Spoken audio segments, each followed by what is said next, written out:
Earth, the only planet in our solar system covered in water. And what if the fight for water turns into war? Water was born 4.5 billion years ago. Globally, 785 million people lack access to clean drinking water. Every day, over 800 children die from dirty water.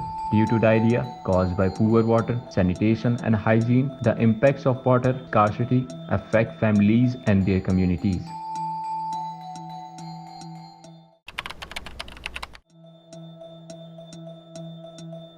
In 1800, water shortages first appear in historical records.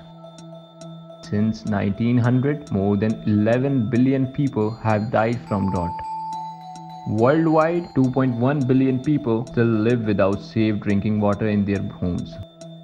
Half of the world's population could be living in areas facing water scarcity by as early as 2025. Some 700 million people could be displaced by intense water scarcity by 2030.